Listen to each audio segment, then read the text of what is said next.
see what's going on. So it looks like Pam Bondi ain't playing. Shout out to Pam Bondi. Let's see what she's saying up in here.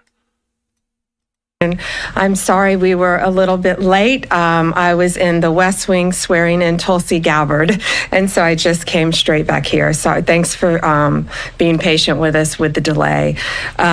We're here today because we have filed charges against the state of New York. We have filed charges against Kathy Hochul. We have filed charges against Letitia James. What's up, Froggy? Yeah, she's filing charges against the state of New York. And Mark Schroeder, who is with DMV. Mark Schroeder. This is a new DOJ, and we are taking steps to protect Americans, American citizens, and angel moms, like the mom standing right behind me, who you're going to hear from in a moment. New York has chosen to prioritize illegal aliens over American citizens. It stops today. I love that. She ain't got to say nothing else. Shout out to... She said New York has prioritized illegal aliens over American citizens. How long have y'all been wanting our Justice Department to do something about stopping this corruption? How long have y'all been wanting this? Yeah, they've been weaponizing the DOJ against Donald Trump, all of that. Meanwhile, all of this corruption has been going on in front of our faces on social media. Everybody's seeing it. Different sites, news networks showing it to you. We finally get a DOJ that's actually going to prosecute those that we even look at as people that may be committing a form of treason, right? We look at it like that. But now you have Pam Bondi stepping up to the plate and doing the job for the American people. I love this, man. You can't say nothing wrong about Pam Bondi to me. I don't care. I've never seen nothing like this. Shout out to Froggy Meggsy. We got Houston in here. He's a member on the chat. He said, yo, what's good? What's going on, bro? This is crazy. Smoke Rebels in here. He said, salute. Maxine's in here, said, years I have been waiting. I've been waiting for this. Liberals are in a tailspin. They don't know what to do. When Donald Trump said he was going to stop the corruption,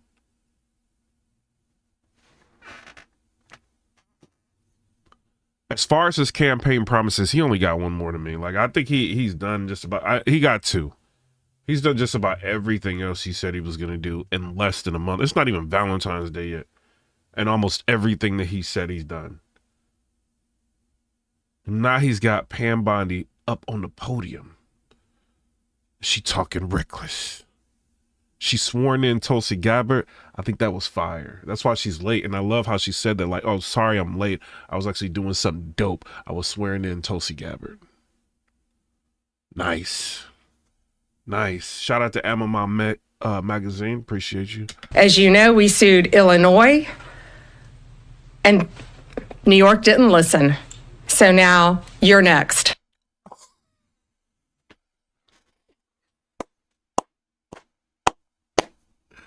We sued Illinois.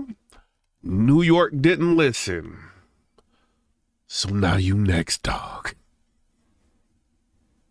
I love how she said that. Can we rewind that for a minute? Shout out to Pam Bondi. We're going to rewind that. Illegal aliens over American citizens. It stops today. As you know, we sued Illinois, and New York didn't listen. So now you're next. Millions of illegal aliens with violent records have flooded into our communities, bringing violence. I don't know what y'all think about that. Froggy Meggsy, shout out to you. Blackout said thug life. Brandon Johnson said, and she looks good saying it. Nothing, shout out to Upgrade 101. Nothing is better, right, than a beautiful woman in power, right? It's not just a beautiful woman in power, but doing the right thing.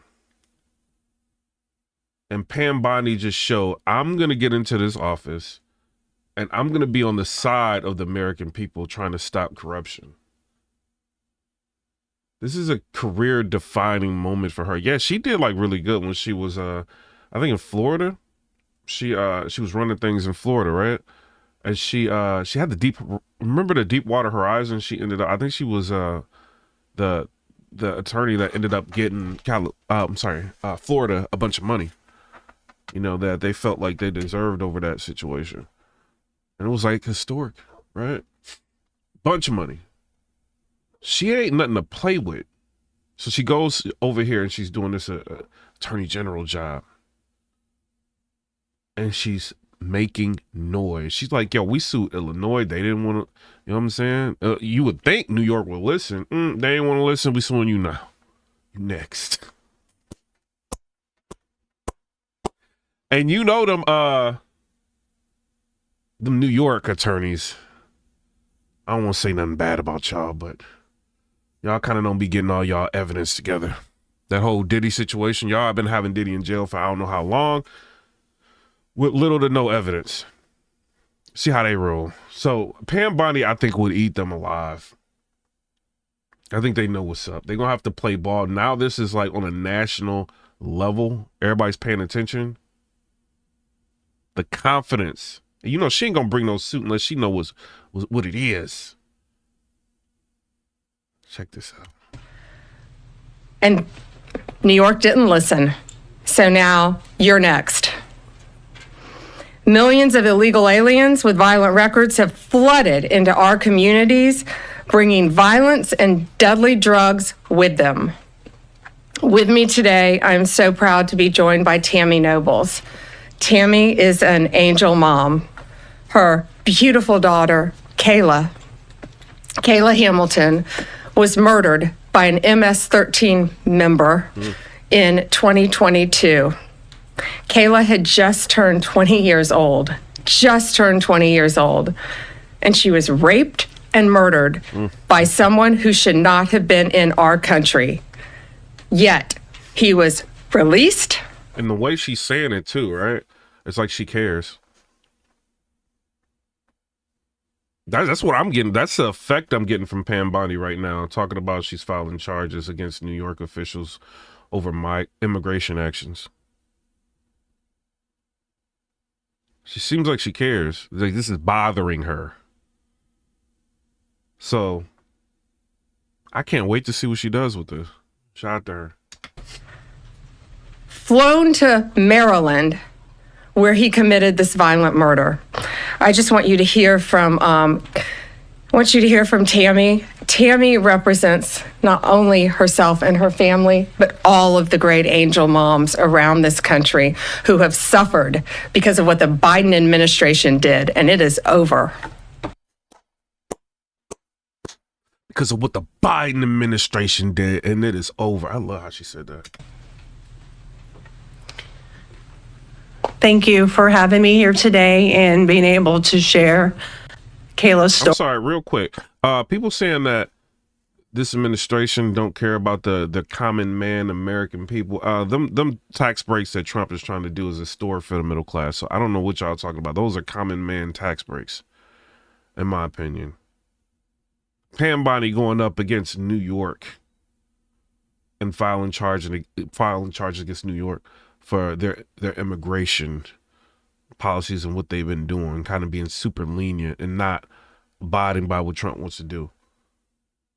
Putting this lady who's an American citizen up on a podium on the national stage so people can hear her story of her loss. If this is not like an administration for the American people, I don't know. American people have been calling for years for political reform, right? Find out where our money is going. Trump's like, all right, we're putting Elon Musk in the Department of Government Efficiency. Let's just do that. Elon Musk constantly posting every day on Twitter, showing people what's going on, what they found, the bloat, the unnecessary spending, revealing in the Oval Office that, you know, our Treasury Department is giving money over to terrorist organizations. Elon Musk said, we're going to have government corruption. At least let it be in America. Let the Americans benefit from it. But, you know, like they're revealing all of this. And people say, oh, well, government's not transparent. We don't really know what's going on. Hey, they showing you everything. Utilizing social media to their advantage. I love this. White House press secretary putting a link out, letting regular people come up there and ask questions, bloggers. She introducing them, everything. This is insane. I've never seen anything like this before. And now we've all been waiting for Pam Bondi, wondering what she's going to do. She's announcing charges. Love it. Story.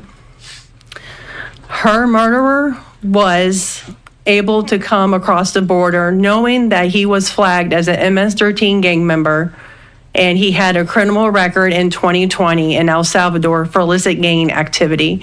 He came over as an unoccupied alien child, saying that he was afraid of gang activity in his country. Health and Human Services called him a nice boy, and he showed age-appropriate behavior. That fell so wrong when he murdered my daughter. He ended up in Maryland, where he was able to rent a room in the same mobile home as her. We thought it was a legit company that were renting out these rooms, but it turned out that it was another illegal immigrant who owned these mobile homes. And he knew Walter from El Salvador. He knew him. Illegal immigrants like owning mobile homes. Like, this is very interesting. Froggy said libs have no solution, just want to spend. And allowed him to rent a room with my child. Kayla just turned 20 years old 3 days before she was murdered. Her murderer was only living there for 5 days before he viciously strangled her, raped her, and left her on the floor like trash and robbed her of $6. I have been sharing her story for over 2.5 years to bring change, because this should have not have ever happened to Kayla, and it shouldn't be happening to other families being hurt by the border. Homeland Security did not do their jobs. They did not check his background. You know, they did say that he was processed. So if they processed him, they knew that he was a gang member, and still. She's got to relive all of this, like talking to the nation about all of this. This is insane. I couldn't imagine like something like that happening to your child or a family member. It's something that could have been avoided. You know what I mean? And then now you have to relive this and talk about this in front of everybody. This is crazy. Like, what? I've never seen a party sell our country out so much, like within that last 4 years. I've never seen it. And then people be happy about being sold out. Happy about interest rates going up, happy about it being more difficult to buy a home, happy about stuff like this, happy about gas prices being high, happy about the borders being open. I've never seen nothing like this before in my life. Gavin Newsom, in my opinion, he one of them. He needs to be in chains. They need to figure out like how to prosecute that dog. You know what I mean? It's my opinion. But her living through this is insane. Justice Department has to do something. If these states are not going to abide by what the president wants to do to shore up and make sure that Americans safe, this is a national emergency. Illegal immigrants flooding into here. We don't care if you come here legally. That's cool. Be one of us. Hey, if something go down, you're going to fight alongside of us. That's cool. But not vetting people and letting people just come in here is insane. This is insanity. And Trump is trying to clean it up. Allowed him here. Health and Human Services did not verify the sponsor and allowed him to go with a sponsor that they don't even know if it was his cousin or his aunt. And he was able to leave the sponsor's house to go live wherever he wanted. And I am going to continue sharing Kayla's story to help save others and to bring awareness of what was happening under the Biden-Harris administration. And I'm so thankful for Pam having me here today. And I'm so thankful for the opportunities I got from Trump and any other platform, people who allowed me to share her story, because this is going to end. No other parent should suffer by having their child murdered by somebody that shouldn't be here. And I'm going to continue, sharing it, and for Kayla, and also for others. Thank you. Yeah, I'm waiting for Cash Patel to get confirmed too, because he can tell us like what the FBI has to do with a lot of different things. So I can't wait for him to get in there and clean up that office. And it's And I also, I know we're talking about this. I can't wait for Elon Musk to start looking into these politicians, low paid politicians, which $200,000 a year is not low pay for me to, consider low pay. But, how are you like Elizabeth Warren worth, you're getting paid $200-some thousand a year and you're worth $12 million? Elon Musk said he's going to start investigating that. Yeah, Elizabeth Warren, you want to run your mouth? You want to talk excessively crazy about Elon Musk and try to stop Doge from being transparent and showing people what's going on with the Treasury Department?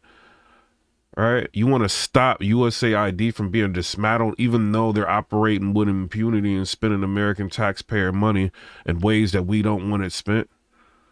You want to protect that? Federal injunctions or temporary holds being put out, and then you like posting that and excited about it. Oh, we did something. We stopped this. We fought back from the American people being able to have something dismantled that needed to be dismantled. We fought back.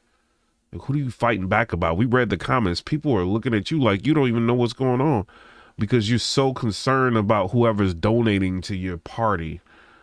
You don't care. You have lost touch with the American people, Pocahontas. That's why Trump called you Pocahontas the other day when he was signing them executive orders. Fraud. my understanding that he also admitted to other murders, correct? Multiple Yes, murders. he wrote a letter, and it was intercepted in jail that he committed 4 murders and 2 rapes. And Biden Harris just want them, Gavin Newsom just want them coming in and coming in and coming in. So who are the 4 other people that he's done that to? Probably, family still looking for like whoever did that. You know what I mean? It's insane, bro.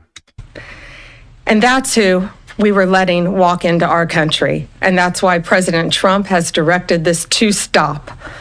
And if you don't comply with federal law, we will hold you accountable. Now, I think personally, shout out to everybody. You know what I'm saying? We on TikTok too. Appreciate y'all. I think that they should do something like maybe Congress and all the they can get together and try to figure out if a president is committing a form of obvious treason against the country, right? I'm not saying that that's going down. I'm just saying it. To me, it feels like it, what Biden was doing. But if a president is committing forms of treason, I don't think they should be able to be like pardoned. You know what I mean? I think they should be investigated. That's what I think. And nobody's hairs went up like when Biden pardoned Hunter Biden. Like nobody's hairs went up with that. Like, what are you doing? He pardoned Dr. Fauci. It's like, what are you doing, bro? Liz Cheney, the war hawk. Like, what is you doing? Members on the January 6th committee losing paperwork and losing documents and all of that before Trump gets in. Like, they're getting pardons. Like, what is going on? And then y'all super upset about people that walked into a building on January 6th trying to give them 10 years in jail. This is this is crazy ridiculous. But I do want to say shout out to Eric Adams. He is a Democrat with New York, right? Mayor. He's abiding by, him himself, abiding by Trump, saying hey, we're stopping the funding, right? So they were paying $350 in vouchers, right? Every week in New York, the mayor was. So he was giving these people, illegal immigrants, $1,400 a month in groceries. That's what it was. Food vouchers. It's $1,400 a month, $350 a week. But he stopped that. He said he's going to comply with whatever Trump wants him to do. Eric Adams said that. You know what I mean? So shout out to Eric Adams for saying that. But I'm sorry to all of New York. Y'all got to get on board with this. Why are you prioritizing illegal immigration over the American people? That's crazy. And if the federal government is going to be here, they're in power, they got our money. If they're going to be here, they need to work for us. Sometimes the states work against the people. Sometimes the federal government works against the people. Joe Biden hiring like 80-something thousand IRS agents, not to go after big conglomerate corporations and people making over $100 million. No, he hired 80-something thousand IRS agents to come after you and me. That's what he did. So now we got somewhat of a change. Some people are resistant. Oh, well, I seen this lady. I ain't gonna say nothing what I want to say, but she made me mad. I'm about to show y'all this video, right? Let me show y'all this video. And shout out to Tom, you know what I mean? Our borders are. You know, he ain't playing either. This lady, she's a Democrat. Listen to what she said before we get back to Pam Bondi and some other news. It says, Democrat-Republican Summer Lee of Pittsburgh calls the Trump administration white supremacist and demands reparations be paid out. Our government, no matter who is in power, has an obligation to right these wrongs, to provide reparations for descendants of enslaved Africans, to eliminate the racial wealth gap, to uplift the Black community. White supremacy is rampant in this country. Just look at the current administration and our own legislative body. Sorry, ma'am. How come you didn't say anything when Biden was in office? Where were you like talking about, oh, we need reparations? Why, when your Democratic Party was in office, when they could have at least like put something forward? Where were you at? You were really quiet and comfortable. But now that the Trump administration is in office, you want to say, oh, well, there's white supremacists and this and that. Like, what are you talking about? I don't even think that narrative, it's like 2.6 million people like watch that. And then, you know, people are saying, oh, she should pay out of her own pocket, like in the comments. I'm not just saying that. Look, the comments. Like, you know what I mean? People going in on her. Like, how out of touch can you be? Hey, during the Trump administration, I felt like I had a fighting chance. If you're not going to give reparations, give people a fighting chance out here. I felt like I did. I bought a house.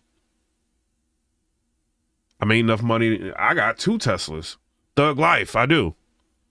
So it's like, yo, I was doing real well like under Trump. Biden comes in, starts shutting down everything. Mom and pop stores go. You remember when Walmart used to stay open like 24 hours? You know why they don't do that no more? In my opinion, is because after the COVID hit, you know, a lot of businesses couldn't survive, which was the mom and pop stores, right? So they would stay open 24 hours because they knew if you didn't, you know what I'm saying? If they were closed, the chances are you would wake up in the morning and you would go to a mom and pop store and they would lose that dollar sale.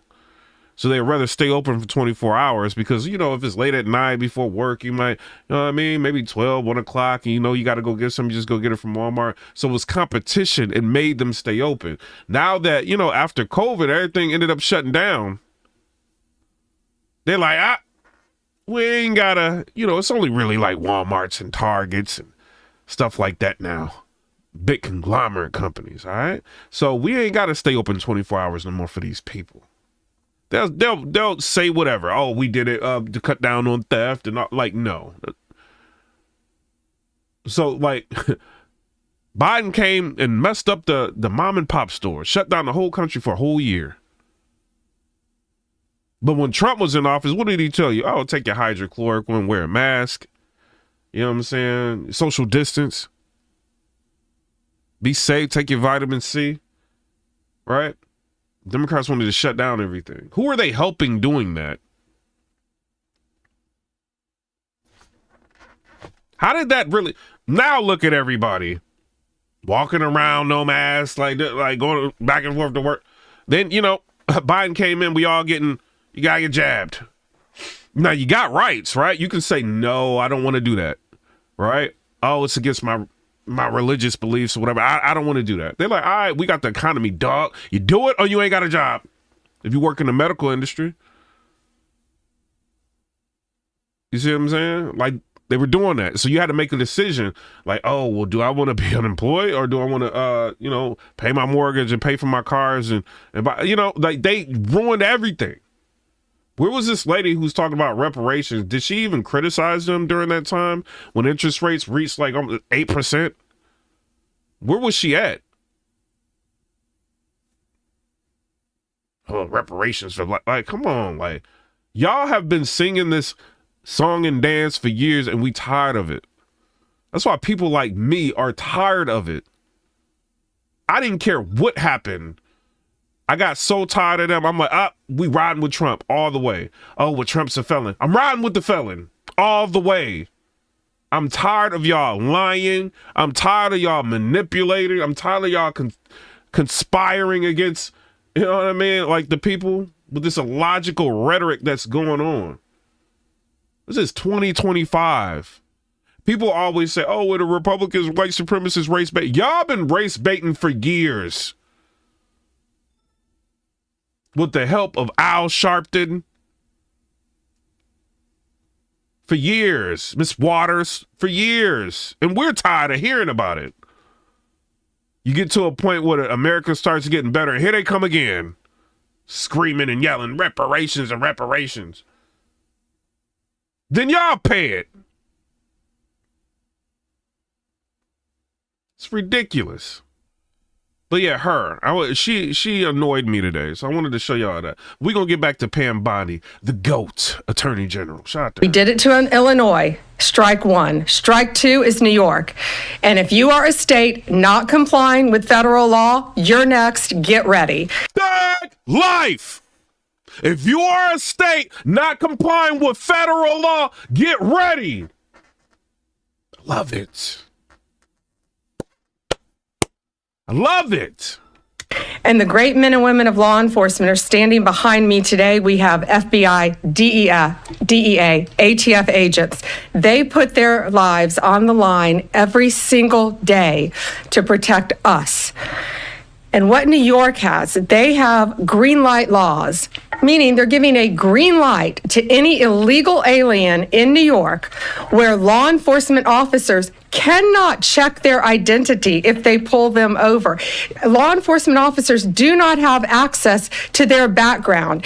And if these great men and women pull over... Wow, green light laws, what? And not only do we got this, we just finding out from Pam Bondi, we got no voter ID states. Do y'all want America or not, bro? Like, I say this.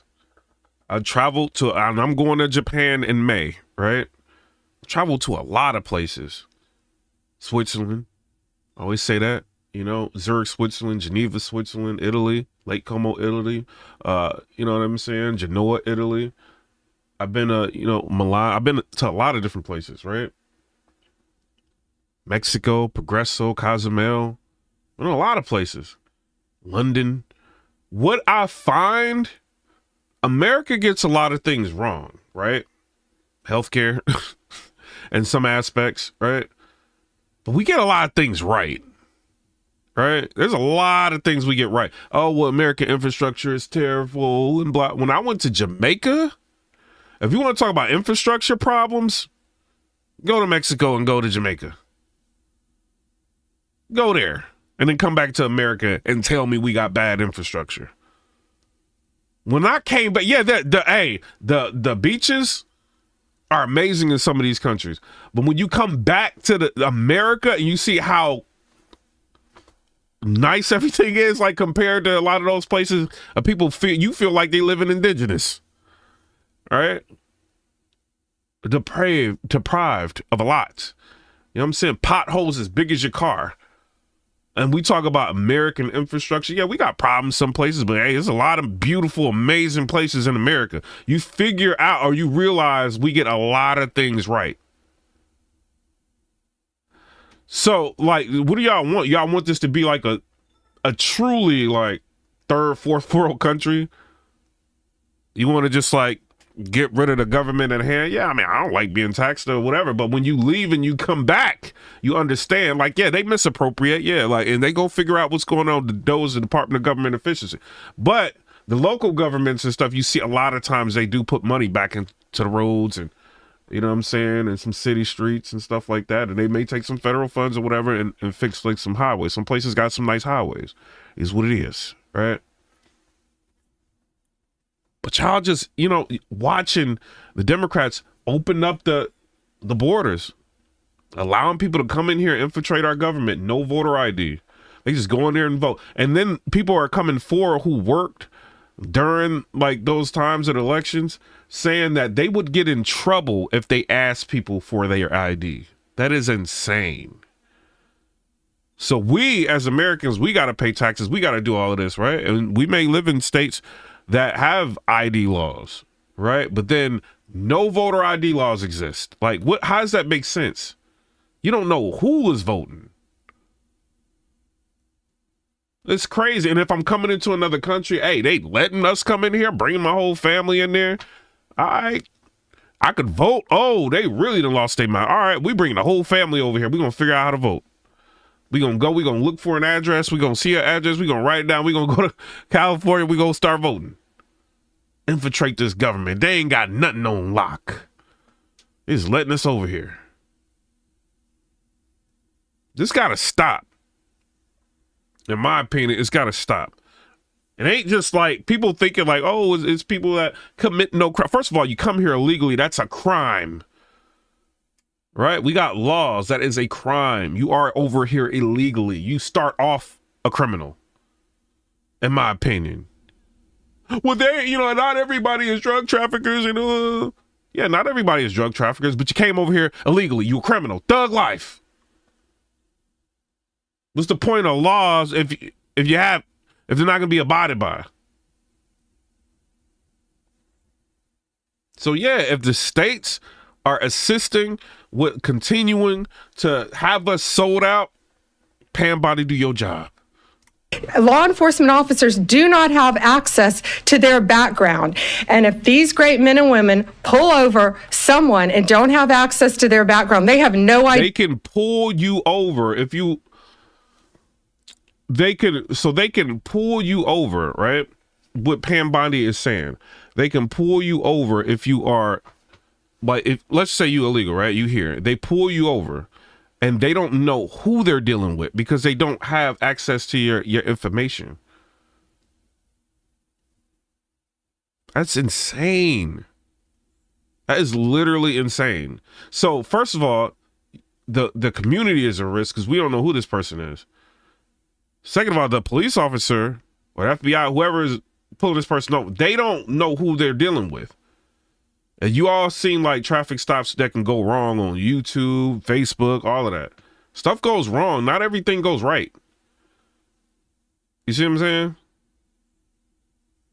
So I don't know, man. They got to start correcting all of this. So I'm rocking out with Pam Bondi for letting the American people know what is going on. Over someone and don't have access to their background, they have no idea who they're dealing with. And it puts their lives on the line every single day.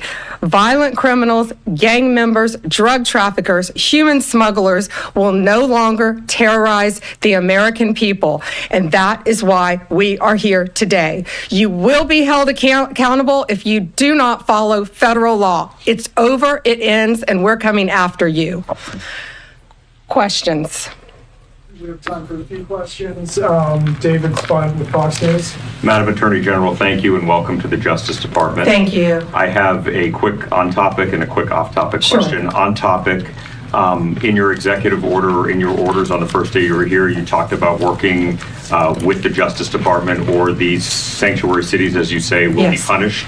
Today you're putting people on notice.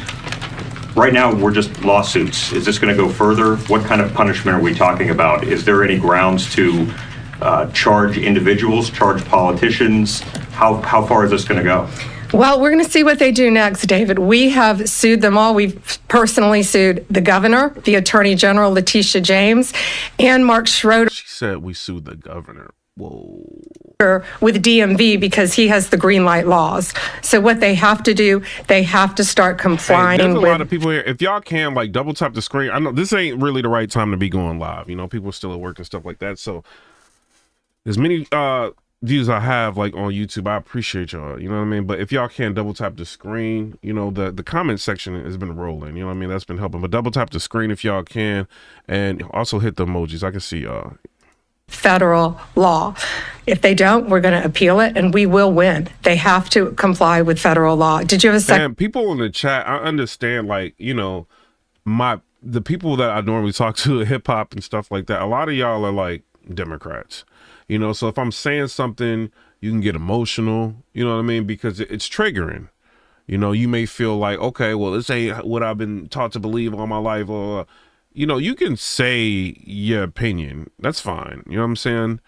But, you know, also be respectful to the chat. Like some people, they just, you know, people, it's okay. You can be a Democrat and be in here. You can be a Republican, independent and be in here and you can talk. But just, you know, try to respect each other, even if you don't like the other person's opinion. Second question. I did have a second off-topic question in this regard to the judiciary. Today, Elon Musk, who has enormous influence in the Trump administration, posted on X, quote, "There needs to be an immediate wave of judicial impeachments, not just one." As the Attorney General of the United States, how do you respond to that? Should the process work out in the courts before we talk about judicial impeachments? I mean, these are just TROs now at this time. Shouldn't these just play out? Yeah, I haven't seen Elon Musk tweet. He is a friend of mine. He is a great man. I think he's very frustrated with what's happening in our federal government. You know, at USAID alone, they're giving out billions of dollars that should not be distributed. We're going to I also think we hear the word billions like so often now that we don't realize how much money that actually is. Like $1 million. Like people don't, I've seen like $1 million in person. Right. So it's like $1 million is a lot of money. 900 million, 400 million is insane. $1 billion is crazy. So when they're uncovering a government that's like, you know, just giving away like billions and billions of dollars, we see $2, $3, $4 billion. Like, oh, bro, that's a lot of money that's going out the window. A lot. Back him up. You know, we work our whole lives in this country and we all pay taxes in this country. And for people to find out that $2 million is going to Guatemala for sex changes is outrageous. What?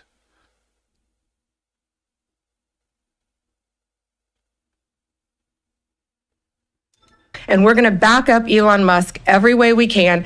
That includes lawsuits against these people who are doing that, and we will be successful. Do you have concerns about judicial impeachments? That's not going to happen now. We're going to look at everything. We're going to follow the law right now. We're going to follow the process. These are federal judges with lifetime appointments, but they will be struck down ultimately by the Supreme Court of the United States if the appellate courts don't follow the law as well. Oh, I like how she said we're just not going to move and start doing something super drastic. We're going to do it the proper way first. I like her saying that. Hi. Thank you so much. I also have an on-topic and an off-topic. Sure. First of all, can you just briefly walk us through what the legal claims are you're making in this lawsuit? Yeah, absolutely. So the green light laws are that this is what the green light law says. It's a green light to illegal immigration, which says they can comply. That law is unconstitutional. They can't do that. And what they've done is they have a tip-off provision that requires New York's DMV commissioner to promptly inform any illegal alien when a federal immigration agency has requested their information. So think about the men and women in law enforcement behind me. That's basically, that's not basic. It's tipping off an illegal alien and it's unconstitutional. And that's why we filed. Wow. It's tipping off an illegal says they can comply. That law is unconstitutional. They can't do that. Hi. Thank you so much. I also have an on-topic and an off-topic. Sure. First of all, can you just briefly walk us through what the legal claims are? Yeah, somebody on TikTok said, Garland said, we are funding our own demise and the destruction of morality and decency worldwide. You're making in this lawsuit? Yeah, absolutely. So the green light laws are that this is what the green light law says. It's a green light to illegal immigration, which says they can comply. That law is unconstitutional. They can't do that. And what they've done is they have a tip-off provision that requires New York's DMV commissioner to promptly inform any illegal alien when a federal immigration agency has requested their information. So if a federal immigration agency requests their information, they sneak and go behind their back and inform the illegal immigrant.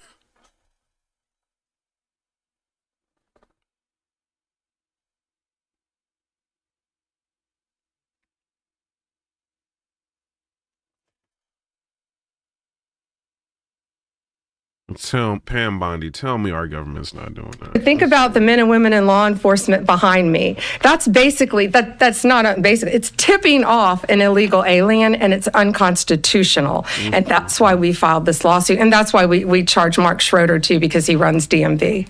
Oh, I'm sorry, you had a second question. Yeah, my off-topic question. I wanted to ask about Mayor Eric Yes. Adams' case. As of at least a few moments ago, SDNY still has not dropped that case. Have you or other DOJ leadership spoken to the acting U.S. attorney in SDNY since the memo was sent earlier this week? And Hey, y'all, everybody in the chat, right? Let me see. How many, let me see. It's because they trying to, you know, y'all know I know how all this works. You know what I'm saying? That's why my channel's been going crazy. So they trying to like slow the video down. So I don't ask y'all to hit the likes because you know, all of that, because I like it. You know what I mean? It's to keep the video in the algorithm. This is an important topic, right? So if y'all can on YouTube, if you can hit like the emojis, all the hundreds, all of the hearts and all, and I can see if you're doing it over here. Like if you do that, you know what I'm saying, then I could just continue to live. If not, like they're gonna slow it down. And I also got some other news for everybody. So they are RFK sworn in. What y'all think about that? RFK gets sworn in. I think we should watch some of that. You know what I mean? Shout out to RFK, thug life. And what will you do if she refuses to drop the case? I have not spoken to her. I know our acting DAG, Emil Bove, has spoken to her, and Chad Mizell may have spoken to her, but that case should be dropped. It was done at the directive of Emil, so that case should be dropped. I did not know that it had not been dropped yet, but I will certainly look into that. Reagan, Daily Caller. Hi, thank you. How are you? Tom Homan suggested this week that someone from within the FBI may be leaking information about the ICE raids and that such could be putting officers' lives at risk. Has the DOJ got Leaking information about the ICE raids is insane. That is insane. any closer to determining if these leaks are coming from within the FBI? And what will the consequences be if they can identify the leakers from the FBI? Excuse me. Well, That's why we need to get Patel in there now. first, I can't talk about anything that is ongoing, and that is ongoing. And it's really for the similar reasons of what I said earlier. The great men and women in law enforcement standing behind me today, they must be protected. And anytime anyone leaks or tips off anything regarding a pending investigation, that jeopardizes lives. You're telling a bad guy what's about to happen. It could jeopardize the lives of all the men and women in law enforcement. We will not stand for it. We will find you. We're going to investigate it. No matter what agency it came from, we don't know for certain. We have an open investigation, so I can't talk about it in detail, but we will do everything in our power to hold you accountable, and it is a crime, and you will be prosecuted when we find you. I got time for one more. Alana Austin, Newsmax. Hi, Madam Attorney General. Thank you so much for your time. I was also interested in hearing specifically what the interactions have been like with Mayor Adams. And I know he has a little bit of a different tone than some of the other Democrats out of the Empire State. And then Remember we were talking about Eric Adams a little bit earlier? also Denver Mayor Mike Johnston, because Exactly. In the comment section, Dean Doctrine said Patel will straighten them out. before the President Trump went back into office, he had issued some words about a potential standoff and then walked that back. So I was curious to see what things have been like out of New York City and Denver officials. Yeah, well, we're hoping that in New York, Mayor Adams is going to cooperate with us with the sanctuary cities and the illegal aliens. And has the mayor in Colorado been cooperating? Do we know? I believe he might have But now. you know, Eric Adams, there's like an indictment on him. They're trying to so he gonna try to play ball as much as he can. Yeah, I believe Colorado is now cooperating. That's what we want. We don't want to sue you. We don't want to prosecute people. We want people to comply with the law. This is very simple. An MS-13 member murdered her daughter. That's happening throughout this country. We have one angel mom is too many. And we have angel moms throughout this country who should not be going through this. Comply with the law. This is the last thing we want to be doing. We want to be out there. Yeah, they don't want to spend like government resources continuing to do that. Yo, let's hear what I don't want to do that. Let's go to RFK because I got to go to work later, and there's a couple things I want y'all to see. Shout out to RFK. Hey, Trump, you need to lift this social media thing that's going on with RFK to where if you mention him, you know what I mean? Like, you get your lives and stuff get shadowed, man. Like, you got to stop that. Like, do something about that.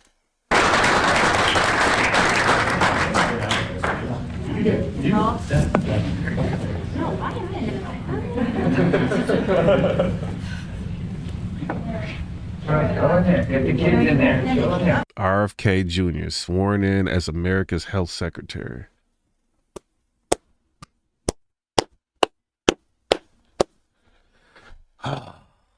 What a great day. What a great day.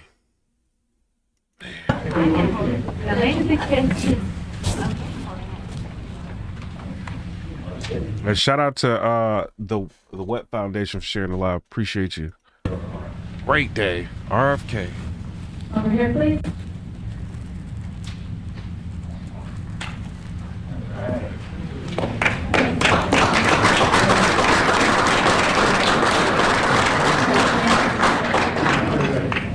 Really happy. Will the family like to join? Ooh, Big Pharma is losing their mind right now. They are probably freaking out right now. You know, the FDA went ahead and outlawed red dye number 3 before he got in the office. Remember, he was saying like, yo, this stuff has been like causing cancer for years and they've known about it. And then they tried to outlaw it right before he got in. And they've known about this for 34 years. This is stuff that RFK has been saying. So imagine like what he's going to have them outlaw. I think what this administration is doing is bringing this country up to the current standards that's already global. Right? Because they're like, by putting RFK, he's going to get rid of a lot of this stuff that's in our food, I think. Right? And I think he's pretty much going to follow along what other countries are doing. Like whatever is outlawed and not allowed in other countries, he's going to make it like that here. When I drove around Switzerland and France, and I drove around like, what was it, Italy? Like all those different parts of Italy I went to. One thing I did not see that I see here a lot is like cancer research centers. And like all these like oncology places, you know, you driving on a highway, you hit another city, you might see them. You don't see stuff like that over there. I mean, I'm sure they have it, like people who have stuff like that, but it's not as crazy as it is in America because it's our food, like making us sick. All these carcinogens that we have is insane. So if they can, you know, we complain about the healthcare industry and stuff like that. Like, we need to start making ourselves like, or figuring out a way to have people be healthier. And that can help a lot. You got like record numbers of like diabetics in America.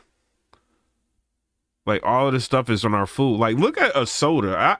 Bro, I'm not even like a health whiz or nothing like that. Like I looked at a soda amount of sugar that's in like a Pepsi. It was like 70 some grams of sugar. They had to put phosphorus in there just to keep it down, just so you don't drink it and throw it up. There's so much sugar in there. It's crazy what they allow here. So I don't know. Like I'm very, very interested to see what he's going to do. Very interested to see. I'm very happy. I think this is fire. Shout out to Christine. I see you in here. I'm very interested. Shout out to RFK and shout out to Donald Trump for assisting and trying to make America healthy again. I like this. All right. Please place your left hand on the Bible and raise your right. Y'all about to be sworn in? I, Robert F. Kennedy Jr. I, Robert F. Kennedy Jr. Do solemnly swear. Do solemnly swear. That I will support and defend. That I will support and defend. The Constitution of the United States. The Constitution of the United States. Against all enemies. Fire! And my friend Math Hoffa, shout out to Math Hoffa. He got like 1 point something million like followers on YouTube. He interviewed RFK. You know what I'm saying? So shout out to him. You know, but Math, you know, you be interviewing like 21 Savage and everybody like that. Thug Life. You know what I mean? Dope. But RFK, like doing an interview over there was fire. We all had RFK saying Thug Life, so it's lit. Here's what it is. Make America great. Against all enemies, Foreign and domestic. foreign and domestic. That I will bear true faith and allegiance to the same. That I will bear true faith and allegiance to the same. That I take this obligation freely. That I take this obligation freely.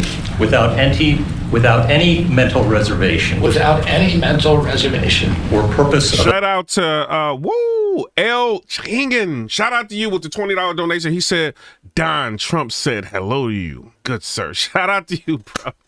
Yo, he gifted a lot of memberships the other day. I think you gifted like 15 memberships in here. Yo, hey, you know he Republican. He got the bag. Ching, ching. He ain't coming in here with no regular donations. He coming in here with the bag. He's like, Trump about to save all this tax money. Let me just throw you a couple. Shout out to you, bruh. Evasion. Or purpose of evasion. And that I will well and faithfully discharge. And that I will well and faithfully discharge. The duties of the office. The duties of the office. On which I am about to enter. On which I'm about to enter. So help me God. So help me God. Congratulations, Mr. Secretary.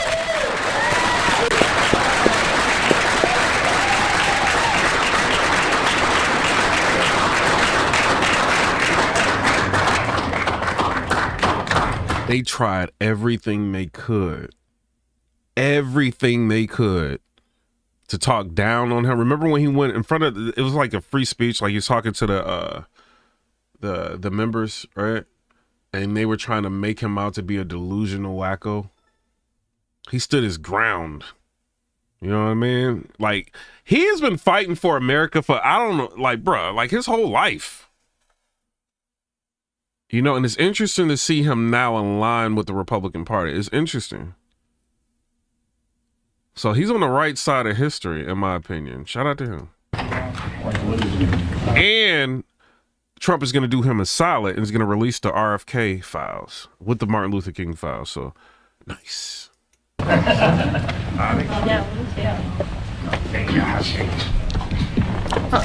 want to begin by thanking President Trump for giving me this extraordinary opportunity. And I want to introduce my family and thank them for being here. My wife, Cheryl, my cousin, Anthony Shriver, my daughter, Kik, my other daughter, Kira, Carolina Shriver, Joey Shriver, Jackson Hines, and Amaryllis Kennedy. And I want to thank all of you for your support and throughout this whole 2.5-year journey. That's fire. Trump standing over there like, yeah. Pharmaceutical companies are losing it right now. They're like, oh, he trying to fix stuff? First time in this Oval Office was in 1961, and I came here to meet or 1962. I came here and I had a meeting with my uncle, who was president then, where we talked about the environment. He was involved deeply, as we all know, in restoring physical fitness to this country. He challenged at one point during his administration, he challenged Americans to do a 50-mile walk, which I ultimately did. But I remember the day that my father completed his walk. We were staying up at Camp David, And my father came in after 18 hours walking on this, towpath with his feet bleeding and blistered. Oh, my bad, RFK. Hey, 20 years from now, 30 years from now, this is going to be an historic presidency. Historic. Look at how many people across the aisle. Like, I don't normally see presidents work with different people from across the aisle, right? Or putting people who are separate from their party in powerful positions. Like, you don't normally see that, and President Trump is doing it. He even, like, what does Deron do? He just pardoned, like, when he did his executive orders. Some people kind of got their reservations against him, right? I think he was like an Illinois governor at one point. I think he said that he's thinking about making him the ambassador of Syria. So it's like, bruh, this is crazy. Tulsi Gabbard, she like, nah, the Republican Party, we ain't rocking with them.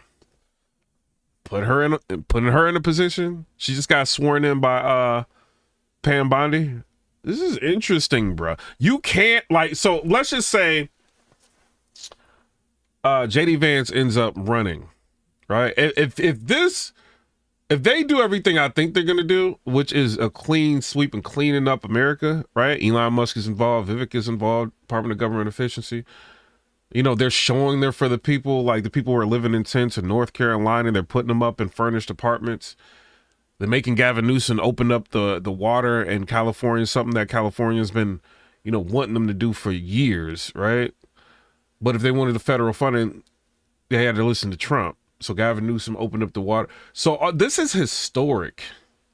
And he's showing time and time again, we are for the American people. So if JD Vance runs after the Trump administration is over and he runs for the presidency, bruh, they're going to have so much to talk about. It's going to be insane.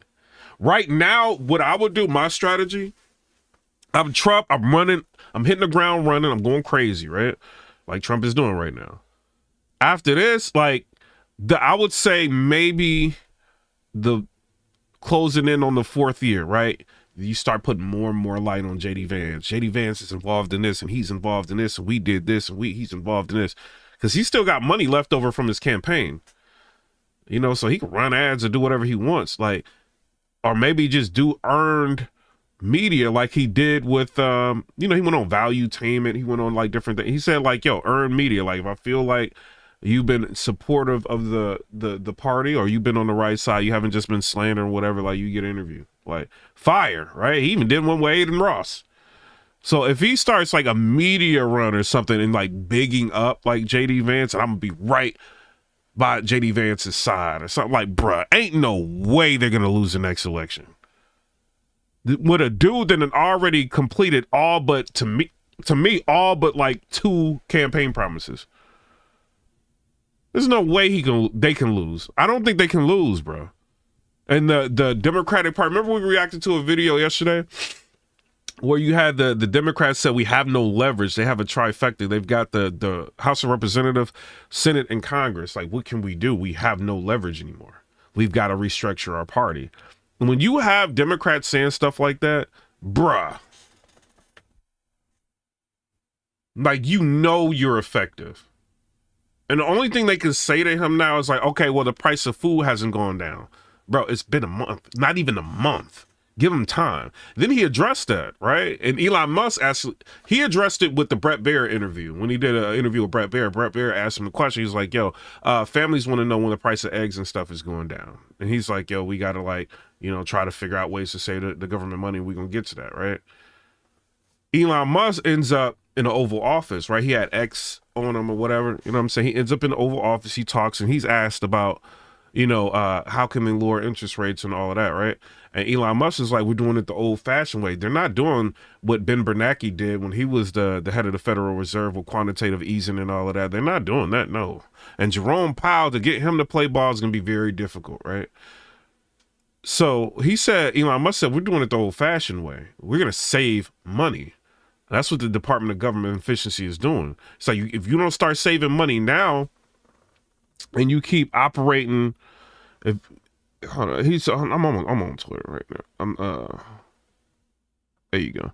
He said, we don't start saving money now and we're continuing to like operate on a deficit, like the United States, gonna have a problem like surviving.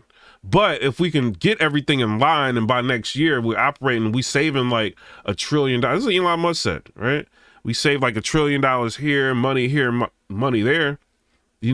Overall, like I feel like we will have a very good plan to bring down interest rates and they will naturally come down. So now if you want to buy a house, the interest is going to be lower. You want to buy a car, the interest is going to be lower. Companies that are taking out loans and things like that for operational purposes, things like for running operations and stuff, their interest is going to be lower. So all of that would trickle down to the people. So hearing Elon Musk break that down, like how they're going to, like they're working to get the interest rates down, like doing it the old fashioned way is amazing, because you could do like all this quantitative easing and playing and manipulating numbers and all, but it's only going to last you so long. You know what I mean? It's only going to last so long. So I like that. You know what I mean? I really like that. And the transparency Elon Musk has is amazing. On them. My father had one of his best friends was Al Lowenstein. And Al Lowenstein ultimately was a congressman from New York who was assassinated himself in 1980. But Al Lowenstein had started the Dump Johnson movement to get rid of President Johnson and end the Vietnam War. And at the time that he started it, people just thought it was a fool's errand. And ultimately, he asked my father to run for president against Johnson. My father wouldn't do it at that time. And he asked Gene McCarthy. McCarthy did it, and he joined that campaign. And my father ultimately ran, and Johnson then dropped out. So Al Lowenstein succeeded.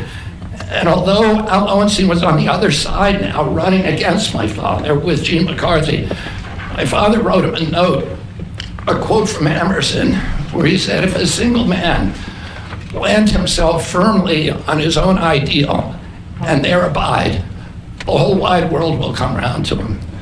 For 20 years, I've gotten up every morning on my knees and prayed that God would put me in a position where I can end the childhood chronic disease epidemic in this country. On August 23rd of last year, God sent me President. Yo, shout out to YouTube. And shout out to you again, L. You know what I mean? For the donation that you did, L Chingan. We got 50 members on this channel. Thug Life. On YouTube. Shout out to y'all. Shout out to y'all. Shout out to L Chingan. Appreciate you. Trump. All right. And he gave me. YouTube hit your boy like, yo, you wildin'. There's 50 members on there. Good job. Shout out. And our last video did 98,000 views. So shout out to y'all. You know what I mean? Given me, he's kept every promise that he's made to me. He's kept his word in every account and gone way beyond it. I'm so grateful to you, Mr. President. A lot of people told me that I couldn't trust President Trump, that I better get it in writing. And we did a handshake, and everything that he told me he was going to do, he has done. Right. And I'm so grateful to him, and I've told you before, I genuinely believe that you are a pivotal historical figure, and you are going to transform this country at a time when we see all of the indicia of democracy now in tatters in our country. We see the rise of the military-industrial complex, the rise of totalitarianism, these attacks on our Constitution, and this breathtaking epidemic that is disabling our people. President Trump has promised to restore the American dream in this country. A healthy person has 1,000 dreams. A sick person only has one. 60% of our population has only one dream, that they get better.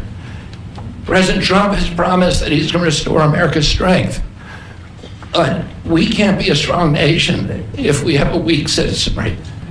If people are sick, 60% of our people are sick, 77%, as President Trump mentioned, of our children cannot qualify for military service. And we need a man on a white horse now. We need somebody who is willing to come in and has the spine and the guts and the strength to challenge orthodoxies, to stand in the way of vested interests, and to break institutions that have turned against our democracy. President Trump has shown again and again that he is that hero. And most recently, I greatly appreciate, and I called you the day that you announced the termination of USAID. My uncle started USAID in 1961 for humanitarian purposes, to put our country on the side of the poor. It has been captured by the military-industrial complex.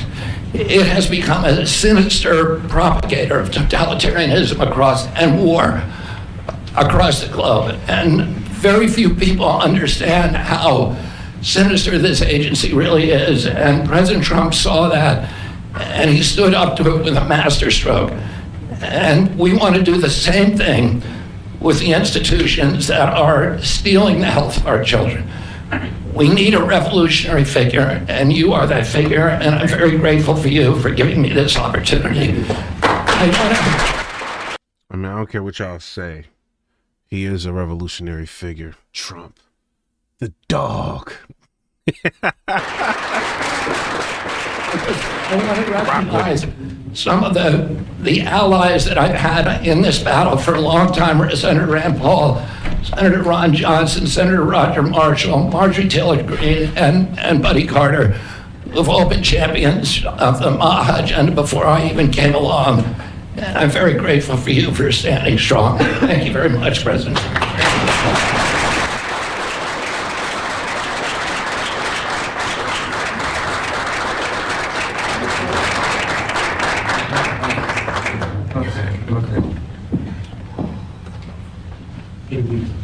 Mr. Secretary, like that, what plans do you have immediately at HHS now that you're sworn in, sir? He's going to be running it. He's going to do a great job. What would you like to That's see my him plan. do first? He's going to find out a lot of secrets that have been maybe kept from us, but he's going to come up with some solutions to some big problems, self problems. And I think he's going to go down in the record books. I really have confidence. This group has great, even Rand has confidence in him. Everything's happening in front of you. This is amazing. All right, Tulsi Gabbard, she gets sworn in. Well, thank you very much. And today we're delighted to swear in our next Director of National Intelligence, Tulsi Gabbard.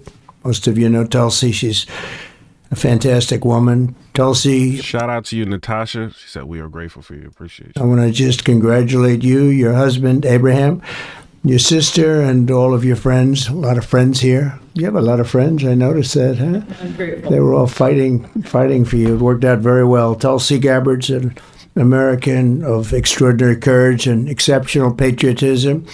She's devoted. Does she ever have an off day? Like, she is beautiful. Jesus.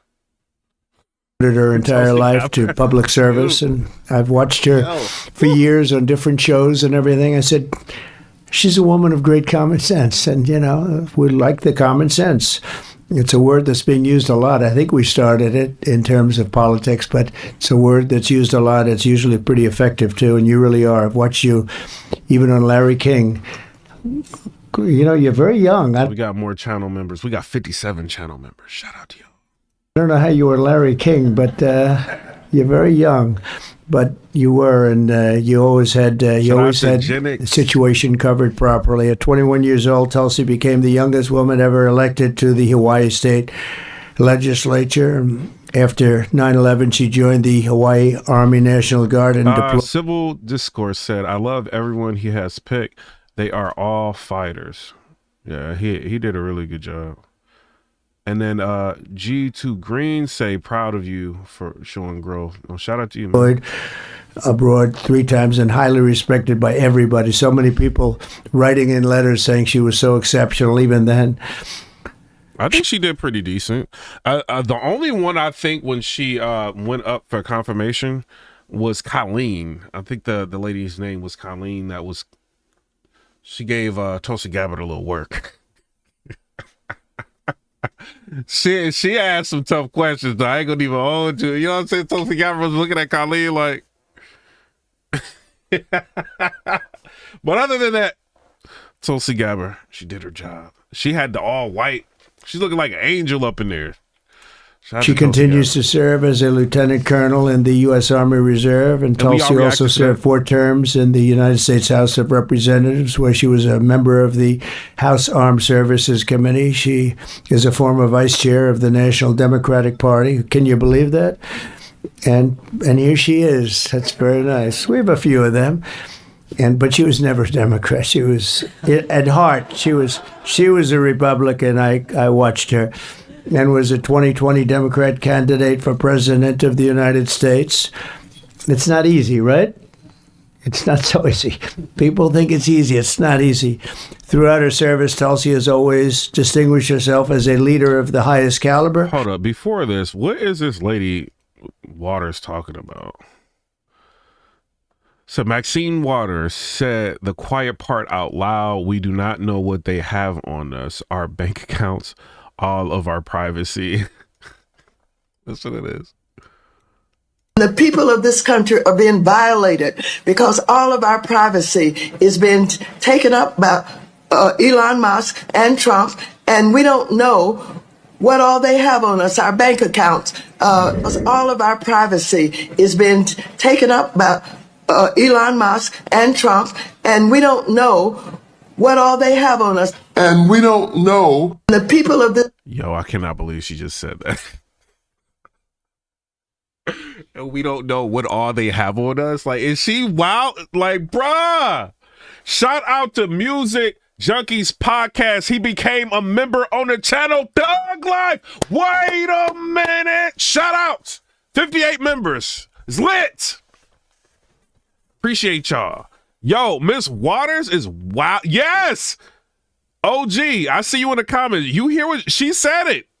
We don't know what all they have on us. Like, what? The people of this country are being violated because all of our privacy is being taken up by Elon Musk and Trump, and we don't know what all they have on us, our bank accounts. All of our privacy is being taken up by Elon Musk and Trump, and we don't know what all they have on us. And we don't... Yo, what in the world is going on?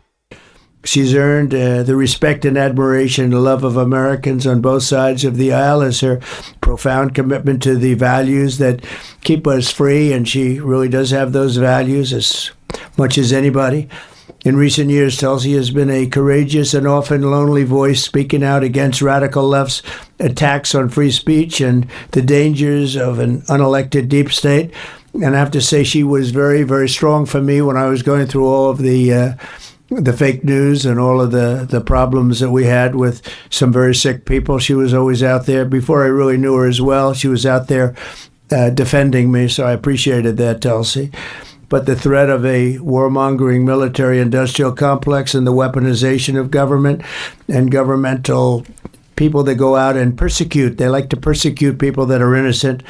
Tulsi herself became a target of that weaponization when she was outrageously placed on a suspected terrorist watch list by the Biden regime. It's a very evil regime after criticizing their appalling abuses of power. And I'm confident that as director of the National Intelligence, Tulsi will work tirelessly to keep America safe. And she's been doing that her entire career. I think it's going to be a very natural day for you when you walk in. It's just have to keep the way you are. Just stay the way you are. She'll be clear-eyed and she'll be focused on the threat of radical Islamic terrorism and lots of other threats too, threats from within, and give no quarter to America's foreign enemies. At the same time, I'm entrusting Tulsi with the responsibility of overseeing urgently needed reforms to the U.S. intelligence community to protect the rights and the civil liberties of all Americans. She'll provide the American people with transparency, eliminate corruption, shrink the bloated bureaucracy, and restore honesty, integrity, and trust to the national security state. There's only one thing I can say, that there's no... Shout out to Music Junkies. He said, not going to lie, Papa Boy. You the only streamer I am a member of. Shout out to you, bro. Appreciate you. Thug Life. You get a Thug Life. Nobody like her for this job. This was a very easy one for me. She was recommended by some of the top people in that world. It's a little world, you know. It's a little smart world.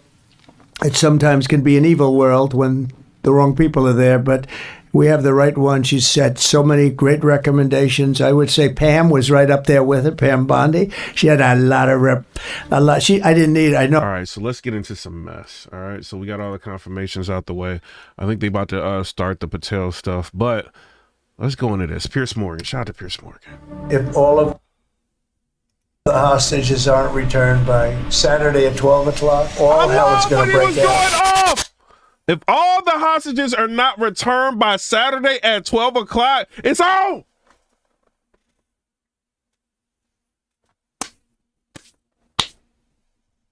But let's listen to what Pierce is saying about this. Shout out to Pierce. I'm speaking for myself. Israel can override it. But from myself, Saturday at 12 o'clock, and if they're not here, all hell is going to break out. Yo, so the top, hold on. Like, I'm looking at the news as it's coming in while we're doing all of this, right? So top New York prosecutor resigns after refusing to drop the Eric Adams case. Are you serious? Bombshell. Yo, I need to quit my job and just do this. Like, there's so much news. Bombshell letter. Prosecutors say they were prepared to bring a new indictment against the mayor. We have team coverage for you tonight. Let's kick things off with Fox Eye's Morgan Mackay, who's live in Lower Manhattan with all of today's breaking developments. Can y'all believe this? This is insane. Morgan? Yeah, Steve, Natasha, and just to note, the criminal charges against Mayor Eric Adams still have not been dropped yet. Interim attorney, U.S. Attorney of the Southern District of New York, Danielle Sassoon, instead of dropping the charges, resigning today in a move that the Justice Department is calling insubordination. But in her resignation, instead of just dropping the charges, she's resigning. Sassoon outlining that she was planning to. So this is a bigger issue, right? So this looks like it's something really going on behind the scenes of somebody trying to get at Eric Adams. Superseding indictment, additionally charging Adams with destroying evidence and lying to the FBI. Interim U.S. Attorney of the Southern District of New York, Danielle Sassoon, abruptly quitting on Thursday instead of following the Justice Department's order to drop the criminal charges against Mayor Eric Adams. In their memo, the DOJ admitted that they did not assess the evidence in the case, but argued that the indictment distracted Adams from fully focusing on President Donald Trump's immigration policies. While the Justice Department accepted Sassoon's resignation, they also told her that the prosecutors who worked on Adams' case will be placed on administrative leave, and that Sassoon will face an internal investigation, calling her move insubordination. Wow, that is insane. Mike Fernandez said, watching when I'm at the barbershop. Shout out to you. Hey, you better have them AirPods in, because if they hear you watching Republican news, your lineup might not look good. They're like, Mike Ferranda, you a Republican? Hold on real quick. They got the Clippers. Meanwhile, Adams met with Trump's border czar Tom Homan at ICE's New York headquarters. Yo, that Suburban is fire. I'm not even a Suburban fan. Y'all see that? That's crazy. The government be spending our money on some dope vehicles that we can't drive. Homan at ICE's New York headquarters.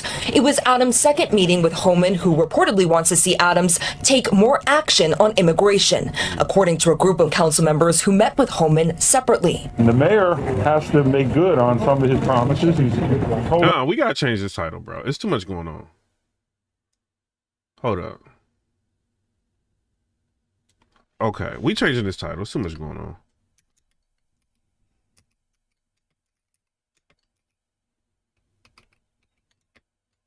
Hold on. What should we gotta sauce this title up. Hold on. Let's do this. We doing this live. Sworn in. Back to the Common Sense Caucus also months ago that we want criminals out. It's not happening. In his first meeting, Adams told Homan that he wants to reopen the ICE office at Rikers Island and said he would be open to taking executive action when it comes to removing some of the protections in New York's sanctuary city laws. Adams hasn't done either of those things yet, but critics worry that now that the DOJ intervened in Adams' case, Adams will be just Trump's pawn. It seems overtly intended to serve as a continued instrument of blackmail against our city's mayor, to serve as an arm of the Trump administration. The Justice Department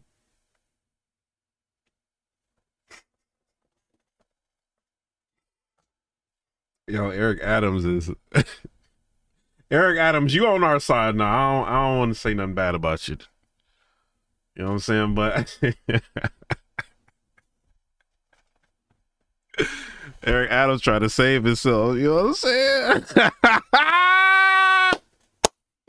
Shout out to Eric Adams, dog.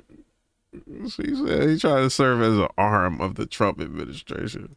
Be just Trump's pawn. It seems overtly intended to serve as a continued instrument of blackmail against our city's mayor, to serve as an arm of the Trump administration. The Justice Department did leave the door open to possibly recharging Adams, telling prosecutors they can re-examine the case after the November election.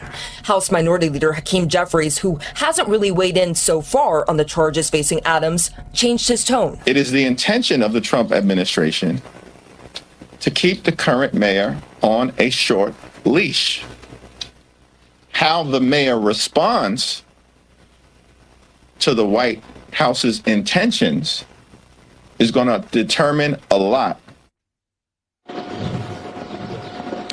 Now, Adams avoided questions from reporters today, but did release a statement just a few moments. Hey, y'all, subscribe to the channel. We trying to get 119,000 subscribers. I don't know how many people in here. What is it, like 300 people like watching?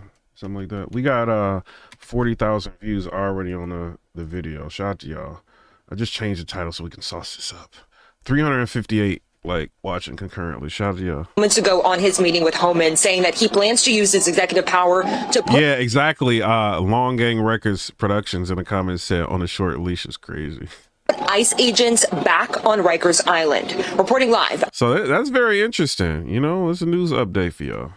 Well, Arab states are still reeling from Trump's claim that Palestinians should be resettled in Egypt and Jordan, and the US owning and rebuilding Gaza as a Middle Eastern Riviera. They've all fiercely refused that proposal, just as they've long refused to take in Palestinian refugees. But Jordan's King Abdullah struck a different tone on his visit to the White House this week, pledging to take in 2,000 sick children from Gaza and hailing Trump as a peacemaking visionary. Mr. President, I truly believe that with all the challenges that we have in the Middle East, that I finally see somebody that can take us across the finish line to bring stability, peace, and prosperity to all of us in the region.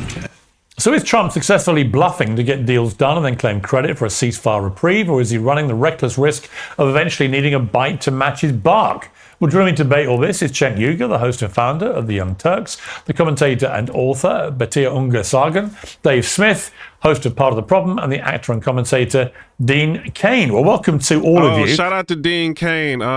He asked me to take him to the airport. Shout out to him. We was I did the movie Pure Country Gift, right? I was in there, and Dean Cain, he didn't have a ride to the airport. He was like, "Hey, yo, can you take me to the airport?" Shout out to Dean Cain, man. It's good to see him again, man. Like that's dope. Shout out to him. He used to play I think Superman. Shout out to Dean Cain, man. Cenk Uygur. I mean, look, Trump's. Who was in that movie with me? It was Dean. What was it George Strait? It was a George Strait movie, but he was there. Shout out to Dean Cain, man. Literally ignited a ferocious firestorm of debate with this Gaza Riviera plan. As with so many things that Trump does, the immediate response I would have is, well, what does he really want here? And I suspect what he really wants is for the leaders of Arab countries in the Middle East to step up and come up with a workable plan that actually gets things sorted, because Trump's right. Nothing else has worked. Yeah. Trump is not right about one thing here. His plan is obviously asinine. We all can acknowledge that. It has no chance of success. It's ridiculous. Subscribe to the channel. What is Chink talking about, man? Chink, you, Lord. But more importantly, why is he doing it? Can we be honest here? I know in mainstream media and cable news you can't say this. Can we say this here? Yeah, it's obviously because of his donors, right? I mean, Miriam Adelson gave him, that Adelson family over 3 elections gave him $337. Mike Fernandez said, I'm in New York right now and Eric Adams is about to be a Republican. He might as well go ahead and change. $1 million. Haaretz reported that she wanted portions of the West Bank and Gaza Strips annexed. So why is Trump saying we're going to own it? He's trying to trick MAGA into thinking after we let the Israelis slaughter more Palestinians as they try to push. Oh, you ain't lying. Oh, hold on. Adams says Democratic Party left him. Will he leave and join the GOP? Friday is the last day to change party registration ahead of the 2025 mayoral election, with speculation about Mayor Adams' potential GOP run, despite his public statement to run as a Democrat. Adams, cleared of legal troubles for now after the DOJ dropped charges against him, faces significant pressure, with former Governor Andrew Cuomo leading early polls at 33%. Amid his declining approval rating and party tensions, Adams has expressed frustration with the Democratic Party, claiming it abandoned him and working class people. According to the New York Times, the once Republican turned centrist Democrat, Adams has quietly explored the possibility of running in the Republican primary. Despite being an indicted incumbent, Adams has positioned himself as a nonpartisan figure and favorable ties with President Trump. So it says, while Adams has publicly stated he plans to run as a Democrat, his earlier comments to conservative commentators Tucker Carlson, claiming that the Democratic Party had abandoned him and regular working class people, fueled speculation. Adams appears to be cleared of his legal troubles for now, with the Department of Justice ordering federal prosecutors to drop the case against him. However, because he's working with the Trump administration on immigration stuff, he still faces significant pressures as his approval ratings decline, with former Governor Andrew Cuomo leading early polls at 33% among a crowded race full of Democrats. It's also unclear what happens next after the top federal prosecutor in Manhattan refuses to comply with the DOJ's directive to drop the corruption case against him. Candidates have until April 3rd to submit their petition to the Board of Election, with primary ballots finalized in May. Adams said he is at the end of the line. What they are saying, people often say, you don't sound like a Democrat and you seem to have left the party. Adams said in a preview clip posted on X, no, the party left me, and it left working class people. Adams says he was punished by the Democratic Party. In the interview with Tucker Carlson, how are they making errors like this? And this is shots Fox News. I ain't gonna go in on y'all. Said Tucker Carlson, Adams said that he thinks that he was punished by the Democratic Party for his outspoken position on the New York City migrant crisis, and claimed that former President Joe Biden told him to be a good Democrat when he asked for more federal assistance. Adams' relationship with Trump. Days after Trump's election victory, Adams emphasized his intent to work with the Trump administration and announced at the end of the city's controversial migrant credit card program. We talked about that when they were giving $350 a week vouchers, $1,400 a month in food vouchers to immigrants. He stopped that. Illegal immigrants, he stopped that. So administration has announced the end of the city's controversial migrant credit card program, signaling a shift in the approach to the migrant crisis.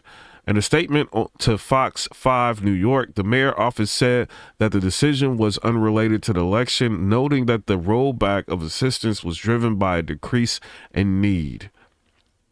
That's his way of saving face. No, bro, you rolling with the Trump administration on that. You know what I mean? Because you know that the DOJ is going to come after you, and you already got, you know what I mean, an indictment on you. So, you know, it says, we will work with the new administration and Congress to develop a realistic and compassionate national strategy for our immigration system, Adams said, reaffirming New York City's role as a city of immigrants and a beacon of liberty around the globe. Prior to the election, Trump said that he had anticipated Adams' indictment due to the mayor's vocal opposition to New York's handling of the migrant crisis. Mayor Adams' timeline of events: in September, Adams was indicted on 5 counts, including bribery, conspiracy, and campaign finance violations. He pleaded not guilty to all charges, and the DOJ later decided to drop the case against him. Here are some key developments since the beginning of the month. January 29th, Mayor Adams took a partial medical leave for tests, fueling resignation rumors. He clarified that he had a routine colonoscopy with negative results. January 30th, Adams resumed his duty, dispelling speculation about his health and leadership. January 31st, Adams denied resignation rumors, questioning who started them after reports about the DOJ meeting with the defense team about his corruption case. February 10th, the DOJ ordered prosecutors to drop the case against Adams, citing concerns that it impacted his support for Trump's immigration policies, and that prosecutor ended up resigning, right? It said February 12th, Adams addressed the DOJ decision, stating, "I never broke the law," as he sought to move past the legal issues. February 13th, top federal prosecutors in Manhattan resigned as Justice Department orders her to drop corruption charges against Adams. Interesting. Very, very, very interesting. 2 million people out of their homes and their homeland. And after we finance that slaughter, which we're definitely going to finance. Hey, Mike Ferranda, you on point, bro. He said, I told you. You on point. He might end up switching parties, bro. And he might as well at this point.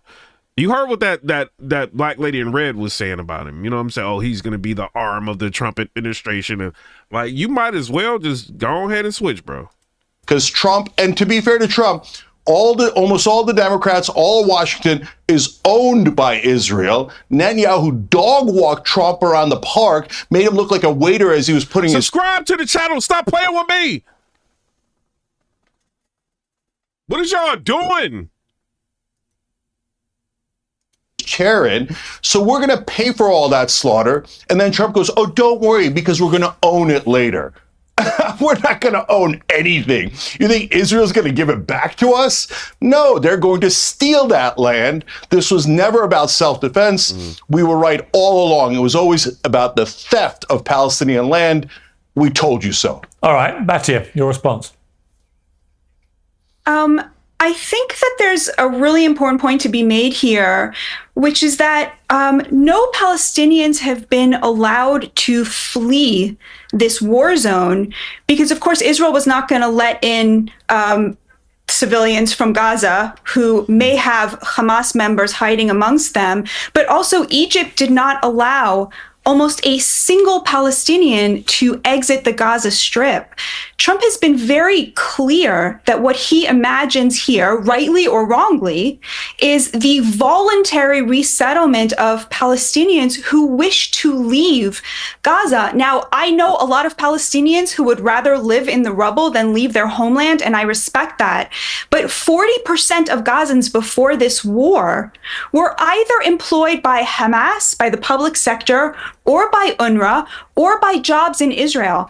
None of those streams of revenue are going to exist now. And so the question I think we need to be asking is this: does the international community owe it to the people of Gaza to continue subsidizing their living in Gaza under Hamas rule? Because that is essentially what has been happening until now. Now, of course, I do not support any sort of forceful removal of anybody from their homeland, but I don't think that's what Trump is. Hold up, wait, nah, bro. Hold up, I want y'all to hear this. Shocked by how undemocratic the Democratic Party can be. Tell me more, what do you mean by, I don't. how undemocratic the Democratic Party can be. Wow. I don't disagree with you necessarily, but what do you mean by that? By putting their foot on the scales to get, make sure that Hillary Clinton comes out of the thing, or make sure that, that they're listening to that anger about the way that even the ACA, quite frankly, struck me as a very conservative. You mean because it didn't have a public option in it? Correct. That it didn't address the very thing that was causing the foundational upset. If I were to break this down narratively, what I think the Democrats have forgotten is government may not be perfect, but it's the only thing large enough to offset multinational corporate exploitation and corruption. Mm-hmm. And if we don't act like that's urgent and that affects people's lives, then so if the big policy is imagining, it was very clear from the press conference that there's going to be this meeting in Riyadh between the Saudis, between the Jordanians, and between the Egyptians, all of whom have done nothing to help the Palestinians forever. And so I think this question becomes who owes who what, and that's really what Trump is trying to introduce here, is a new path forward. Right, Dave Smith, you said about the plan, I called it insane, ethnic cleansing, and the worst proposal a president can make. But if what it achieves is it gets everybody... Bruh, Trump just established the Make America Great Again, Healthy Again Commission. Like, bruh, let me read some of this, man. Let me, this is crazy. Trump is doing the most for us. It says, establishing the president's Make America Healthy Again Commission by the authority vested in me as president by the Constitution and the laws of the United States of America. It is hereby ordered, Section 1, purpose, America life expectancy significantly lags behind other developed countries, with pre-COVID-19 United States life expectancy averaging 78.8 years and comparable countries averaging 82.6 years. This equates to 1.25 billion fewer life years for the United States population. 6 to 10 Americans have at least one chronic disease, and 4 in 10 have 2 or more chronic diseases. An estimated 1 in 5 United States adults lives with a mental illness. These realities becomes even more painful when contrasted with nations around the globe. Across 204 countries and territories, the United States had the highest age standardized incidence rates of cancer in 2021, nearly double the next highest rate. Further, from 1990 to 2021, the United States experienced an 88% increase in cancer and the largest percentage increase of any country evaluated. But they said RFK was a nut, right? And this is the president of the United States telling you this is what's going on. In 2021, asthma was more than twice as common in the United States than most of Europe, Asia, and Africa. And autism spectrum disorders had the highest prevalence in high-income countries, including the United States in 2021. Similarly, autoimmune diseases such as inflammatory bowel disease, cirrhosis, and multiple sclerosis are more commonly diagnosed in high-income areas such as Europe and North America. Overall, the global comparison data demonstrates that the health of America is on an alarming trajectory that requires immediate action. The concern applies urgently to American children. In 2022, an estimated 30 million children, 40.7%, had at least one health condition such as allergies, asthma, or an autoimmune disease. I used to have asthma when I was younger. You know what I'm saying? Autism spectrum disorders now affect 1 in 36 children in the United States, a staggering increase from rates of 1 to 4 out of 10,000 children identified with the condition during the 1980s. 18% of late adolescents and young adults have fatty liver disease. Close to 30% of adolescents are pre-diabetic, and more than 40% of adolescents are overweight or obese. These health burdens have continued to increase alongside the increased prescription of medication. For example, in the case of attention deficit disorder, attention deficit hyperactivity disorder, over 3.4 million children are now on medication for the disorder, up to 3.2 million children in 2019 and 2020, and the number of children being diagnosed with the condition continues to rise. Interesting. It said this poses a direct threat to the American people and our way of life. 77% of young adults do not qualify for the military based on large parts of their health scores. 90% of the nation's 4.5 trillion in annual healthcare expenditures is for people with chronic and mental health conditions. In short, Americans of all ages are becoming sicker, beset by illnesses that our medical system is not addressing effectively. These trends harm us, our economy, and our security. To fully address the growing health crisis in America, we must redirect our nation's focus in the public and private sectors towards understanding and drastically lowering chronic disease rates and ending childhood chronic disease. This includes fresh thinking on nutrition, physical activity, health, lifestyle, over reliance on medication and treatments, the effects of new technological habits, environmental impacts, and food and drug quality and safety. We must restore the integrity of the scientific process by protecting expert recommendations from inappropriate influence and increasing transparency regarding existing data. We must ensure our healthcare system promotes health rather than just managing disease. I love that.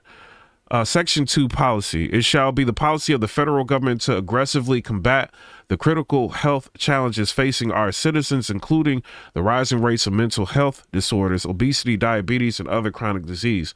To do so, executive departments and agencies that address health or healthcare must focus on reversing chronic disease under this policy.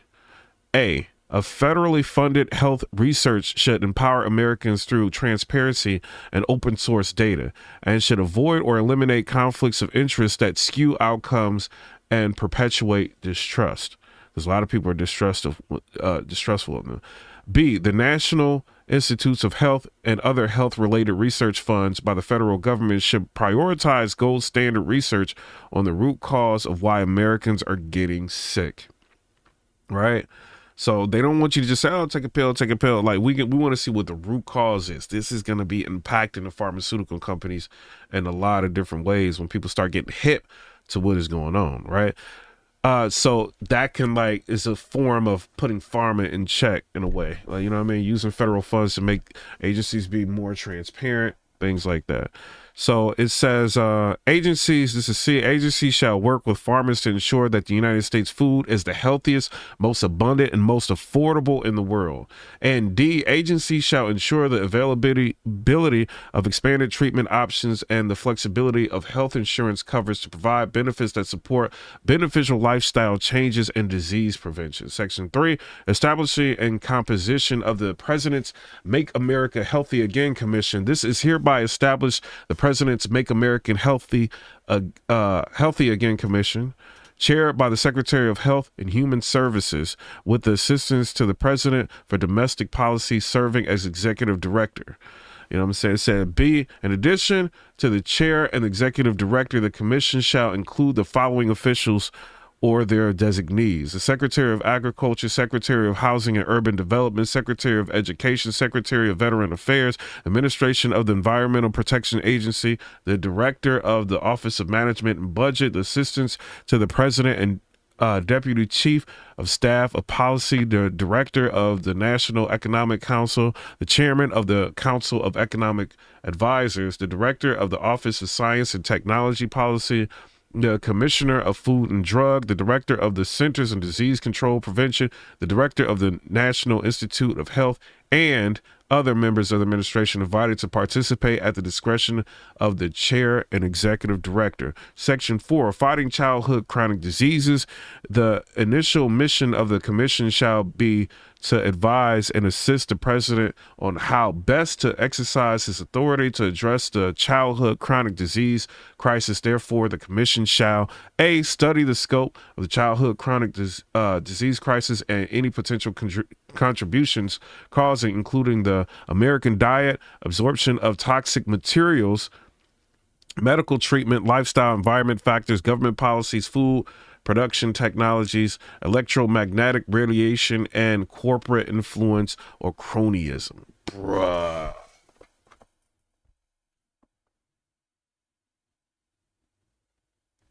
Trump said, I'm going down as the best president of all time. Wow. Factors, corporate influence, and cronyism. Yo. B, advise and assist the president on informing the American people regarding the childhood chronic disease crisis using transparent and clear facts, and provide to the president government-wide recommendations on policy and strategy related to addressing the identified contributing causes of and ending the childhood chronic disease crisis. Section 5, initiate assessment and strategy from the Make America Healthy Again Commission. Make Our Children Healthy Again assessment. Within 100 days of the date of this order, the commission shall submit to the president through the chair and executive director the Make Our Children Healthy Again assessment, which shall identify and describe childhood chronic disease in America compared to other countries, assess the threat that potential overutilize of medication, certain food ingredients, certain chemicals, and certain other exposures posed to children with respect to chronic inflammation and other established mechanisms of disease, using rigorous and transparent data, including international comparisons. Assess the prevalence of and threat posed by the prescription of selective serotonin reuptake inhibitors, antipsychotics, and mood stabilizers, stimulants, and weight loss drugs. Yo!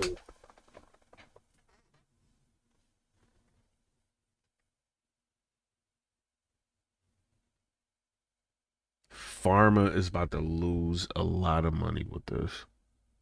Assess the prevalence of and threat posed by the prescription of selective serotonin reuptake inhibitors, antipsychotics, mood stabilizers, stimulants, and weight loss drugs. Crazy.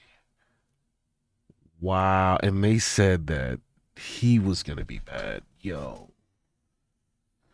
Evaluate the effectiveness of existing educational programs with regard to nutrition, physical activity, and mental health of children. And people have to understand too, like, remember in the 90s, we was out running around, acting crazy, you know what I'm saying? Searching for lightning bugs, you know what I'm saying? Getting a jar, collecting, you know, daddy long leg spiders, and like, you know what I'm saying? Just out there wilding, you know what I mean? Having a good time, right? Now, we all are so accustomed to these devices, these cell phones, these iPads. You're like, oh yeah, you're doing too much. Just get an iPad. You know what I'm saying? Oh, you want to go outside? You want to play a little bit too much? All right, you need a pill. You got a little bit too much energy. Give him a pill. He like, nah, bro. We not about to be doing that in America. You know what I mean? I love this, bro. It's so much stuff, bro. You know, we can just keep reading. Shout out to him. In a room, actually properly debating a solution to all this, isn't it a means to an end? Well, I guess you could say that about anything. Like, if he doesn't come through on what he's saying he's going to do, and then something else better comes out of it, perhaps. But it doesn't. The plan itself doesn't make any sense. I don't think Bhatia is right to say that it was clear that this is going to be voluntary. I mean, at best, that was unclear. The only thing that Trump made crystal clear is that they would not be allowed back in. He said that explicitly in the interview with Brett Baier. And the problem, even, I think, Pierce, with the idea, which a lot of Trump supporters, and I voted for him in this election, but a lot of Trump supporters are saying, oh, this is just a Trump negotiating tactic. The problem with that angle is that it doesn't even make sense as a negotiating tactic. I mean, who are you putting pressure on here? Like, the idea is you would have to, in order to have a negotiating tactic here, you would have to be putting some pressure on Israel. I mean, the idea that we're going to put more pressure on the people of Gaza, I think they've felt quite enough pressure over the last nearly year and a half now, and many decades before that. But this is just so, even just to float this out as a starting point in a negotiation is so outrageous. The idea that Israel breaks it and then we buy it after Israel, as we all know on this panel, has used their significant influence. Like, even if you don't want to go quite as far as Cenk and say that, you know, the politicians in America are owned by Israel, although he's got an argument there, Israel has used their significant influence to push America into the entire terror wars of the last 25 years. Benjamin Netanyahu and the Israeli war cabinet has still been trying to pressure us to fight a war with Iran, another catastrophic war in the Middle East. This is what these guys want. And now we're responsible for cleaning up their mess. It's an outrage. It is the antithesis of America first and the antithesis of the spirit in which so many people, the reason why so many people supported Donald Trump, a break from the permanent war party. Piers Morgan Uncensored is now proudly independent, if you like. Hold on. Shout out to Piers Morgan. Let me show y'all this. I've talked about it, but let me show y'all how Fox News is breaking this down, right? Shout out to them. Doge and Elon Musk have just... So basically, when Elon Musk was at the Oval Office and he was talking about like retirement plans for federal workers, right? And he's saying that it's like they're in like a mine, you know, and it's like, you know, they can only process 10,000 retirements, you know, plans like a month or something like that because it's an antiquated process. And it's like 2,000 workers or something like that, like doing this, which, you know, this can be automated. You know what I mean? Like, if you decide, okay, I'm going to retire, right? A computer program can, like, figure that out. Like, why do you need, like, a mine with manila envelopes stacked up? And people have to manually go through and process your retirement. That is crazy. Just exposed a decades-old underground... So think about how much money is being wasted by the tax dollars. You know, the taxpayers for this. mine. You're looking at it. It's in Boyers, Pennsylvania, and seemingly it's in the middle of nowhere. But it's where the United States federal government stores and processes retirement applications. Here's how Elon Musk described it. There's a limestone mine where we store all the retirement paperwork. And you look at a picture of this mine. We'll post some pictures afterwards. And this mine looks like something out of the 50s because it was started in 1955. So it looks like it's like a time warp. And then the speed, the limiting factor is the speed at which the mine shaft elevator can move determines how many people can retire from the federal government. And the elevator breaks down sometimes, and then nobody can retire. Doesn't that sound crazy? There's like 1,000 people that work on this. Oh, 1,000 people. I thought it was 2,000, so 1,000. It's time. Wow. Now, a group of anonymous employees told the Butler Eagle from the Office of Personnel Management that they don't have an elevator, but nonetheless, look at these pictures. This is stunning. All of the paperwork stored right here. It looks like a time warp. And you can see inside this facility, these massive columns of limestone that's holding it all up. Millions of paper files are stored right here. And according to Doge, every month the facility takes about 10,000 applications for retirements and then sorts through them entirely by hand. Now, it's unbelievable that the government of the world's foremost superpower processes retirement applications 230 feet underground. There's one person who is not... This is ridiculous. Let's go to Lefties Losing It. Shout out to Sky News Australia. It's time for Lefties Losing It. Just when you think the shrews of The View couldn't sink any lower, they go and surprise you by mocking a cute little child. Apparently, Elon Musk's 4-year-old son, X, is fair game because Whoopi Goldberg has decided to mock his name. Yesterday, Elon Musk took his son X to a press conference. I did not name the child. How old are you, Whoopi Goldberg, saying something crazy like that? Like, why would you like make fun of a child? on national TV. And I don't want to hear any more mess about our names, okay? Okay? Oh. Anywho, he took little X. A little Instagram. He doesn't own Instagram. He doesn't own Instagram. He just took little X with him to a press conference in the Oval Office. You know what? X is an adorable name, and perhaps a grown woman who named herself Whoopi should refrain from mocking a 4-year-old for the name his parents. I know, like, talk to her, Rita. Like, the view is crazy, bro. Parents gave him. Yes, Whoopi picked that name for herself. She's actually Karen Elaine Johnson.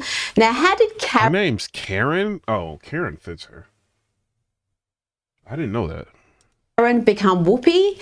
You're going to love this. According to Goldberg, once I started getting parts in plays, I wanted a name that sounded more interesting. Karen Johnson wasn't it. Some people at the rep called me Whoopi because I would let loose with a fart. Just charming, charming. As for X, well, he seems to have more sense than the ladies of The View. Here he is with his father. What should I do? Save America. And? Help Trump. Okay. Now to more... I love how you said that. Save America, help Trump. What should I do? Save America. And? Help Trump. Okay. Now to more wacky antics from our friends on the left, and sadly these days that includes preachers. Many churches have been corrupt. All right, but shout out to everybody. I got to go to work. You know what I'm saying? We're going to end up reconvening and talking about some more things in politics. I understand a lot of y'all are at work and stuff like that. I didn't go live at a favorable time, but we still got 55,000 views in here. You know what I'm saying? So I appreciate everybody that's been supporting. There's been a lot of members.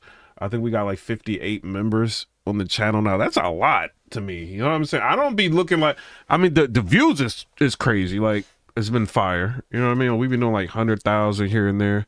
Like, that's fire. 190,000 in one of them.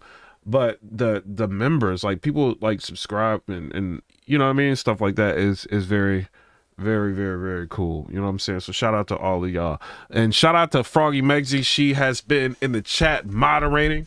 You know what I mean? And shout out to Rita, Sky News Daily. You know what I mean? I want to go ahead and give them a like. You know what I'm saying? But I'm about to go to work. This ain't no DI. Gotta go to work, do my thing, get my money. You know what I'm saying? I don't just sit around all day.